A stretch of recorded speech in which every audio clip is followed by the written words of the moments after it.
Assalamu alaikum 10 class. Today is Thursday 17 December 2020 and today we will discuss about the types and sources of pollutants of chapter number 14. Page number is 122. Students, हमने previous lesson में pollutants के बारे में discuss किया था. आज हम types of pollutant discuss करेंगे. Types of pollutant, major air pollutant are classified as primary pollutants and secondary pollutants. Air pollutants two type के होते हैं. एक को हम कहते हैं प्राइमरी पोल्यूटेंट्स और एक को हम कहते हैं सेकेंडरी पोल्यूटेंट्स. प्राइमरी पोल्यूटेंट्स क्या है? Primary pollutants are the waste और exhaust product driven out because of combustion of fossil fuels and organic matter. Primary pollutants क्या होते हैं? प्राइमरी पोल्यूटेंट ऐसे वेस्ट प्रोडक्ट होते हैं. ये कैसे बनते हैं? जब कंबस्शन होती है फॉसिल फ्यूल की, मींस जब फॉसिल फ्यूल की बर्निंग होती है. फॉसिल फ्यूल क्या होते हैं? तरह कोल है, ऑयल है, नेचुरल गैस है. जब इनकी बर्निंग होती है, इनकी कंबस्शन होती है तो प्राइमरी पोल्यूटेंट्स रिलीज होते हैं. सेकंड चीज़ है ऑर्गेनिक मैटर. ऑर्गेनिक मैटर क्या चीज़ है? ऑर्गेनिक मैटर ऑर्गेनिक कंपाउंड से मिलकर बनी होती है. ये प्लांट्स और एनिमल के डेड रिमेन्स होते हैं.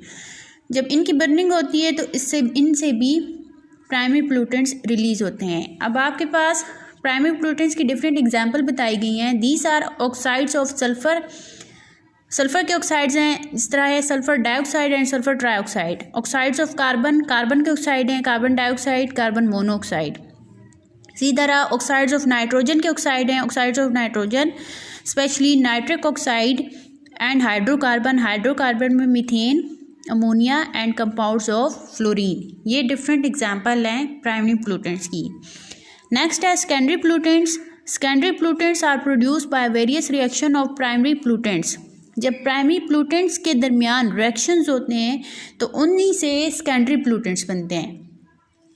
For example these are sulphuric acid, carbonic acid, nitric acid, hydrofluoric acid, ozone and peroxyacetyl nitrate. ये सब सेकेंडरी पोल्यूटेंट्स की आपके पास एग्जाम्पल हैं. पेन क्या चीज़ होती है? ये भी एक सेकेंडरी पोल्यूटेंट है और ये प्लांट की ग्रोथ को इनहिबिट करता है, प्रिवेंट करता है. नेक्स्ट है सोर्सेज ऑफ एयर पोल्यूटेंट्स. अब आप प्रीवियस टॉपिक में पढ़ चुके हैं कि एनवायरनमेंट में जो मेजर गैसेज हैं 99% गैसेज हैं वो है नाइट्रोजन और ऑक्सीजन. इसके अलावा कुछ और गैसेस भी प्रेजेंट है एनवायरनमेंट में जो कि माइनर अमाउंट में, ट्रेस अमाउंट में है. वो हैं कार्बन डाइऑक्साइड और वाटर वेपर्स. पहले तो ये इनकी अमाउंट एक सेफ लिमिट तक थी, इनकी कंसंट्रेशन एक सेफ अमाउंट तक थी. लेकिन लास्ट 60 ईयर्स में ह्यूमन की एक्टिविटीज़ की वजह से इनकी कंसंट्रेशन एनवायरनमेंट में इंक्रीज हो चुकी है. Different sources of air pollutants are described as. First one है oxides of carbon, carbon dioxide and carbon monoxide. कि कौन से ऐसे सोर्स हैं जिनकी वजह से इन्वायरमेंट में कार्बन डाइऑक्साइड और कार्बन मोनोऑक्साइड का लिमिट इंक्रीज हो गया है.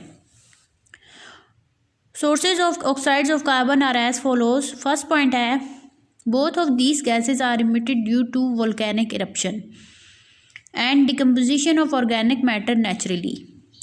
पहली चीज़ क्या कह रहे हैं? Both of these gases are emitted due to volcanic eruption. ये गैसेस कैसे रिलीज होती हैं? वोल्केनिक इरप्शन क्या है? उर्दू में वोल्केनिक इरप्शन को आतिशफिशा कहते हैं. आतिशफिशा क्या है या वोल्केनिक इरप्शन क्या है? कि जब पहाड़ फटता है तो लावा रिलीज होता है और हॉट गैसेस रिलीज होती हैं. उनमें कार्बन डाइऑक्साइड और कार्बन मोनोऑक्साइड होती है. सेकंड है decomposition of organic matter naturally. जब ऑर्गेनिक मैटर की डिकम्पोजिशन होती है, जब इनकी डिके होती है तो उनसे भी कार्बन के ऑक्साइड्स रिलीज होते हैं. सेकेंड पॉइंट है however the major sources for the emission of these gases is combustion of fossil fuel, coal, petroleum and natural gas. वही चीज़ जो ऊपर पढ़ी है हमने कि जब फॉसिल फ्यूल की बर्निंग होती है, जब इनकी कंबस्शन होती है तो उनसे भी कार्बन के ऑक्साइड्स रिलीज होते हैं. Fossil fuels burn in combustion engine of any type of automobile.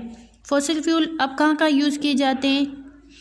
Different engines में, ऑटोमोबाइल के व्हीकल्स के डिफरेंट इंजन में यूज़ किए जाते हैं। इसके अलावा किल्न ऑफ एनी इंडस्ट्री की भट्टी में जो यूज़ किए जाते हैं। और open air fires emit carbon dioxide and carbon monoxide. इसके अलावा जो ओपन एयर में जो फायर्स बर्न की जाती है उनसे भी, इन सब से carbon dioxide and carbon monoxide release होते हैं।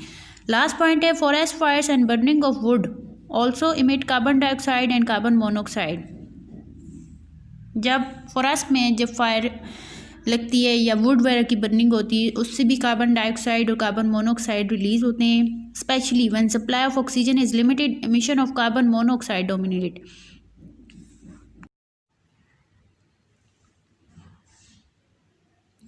लास्ट पॉइंट ये है कि जब फॉरेस्ट में फायर लगती है, वुड वगैरह की बर्निंग होती है तो उससे भी कार्बन मोनोऑक्साइड और कार्बन डाइऑक्साइड रिलीज होती है।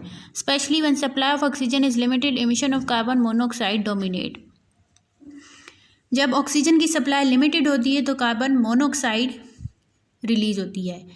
स्टूडेंट, अगर आपको याद हो तो हमने चैप्टर 12 हाइड्रोकार्बन में जब अल्केन्स के केमिकल रिएक्शन में हमने पढ़े था कंबस्टन का रिएक्शन। तो कंबस्टन के रिएक्शन में हमने ये पढ़ा था कि कंबस्टन हमेशा ऑक्सीजन की प्रेजेंस में होती है।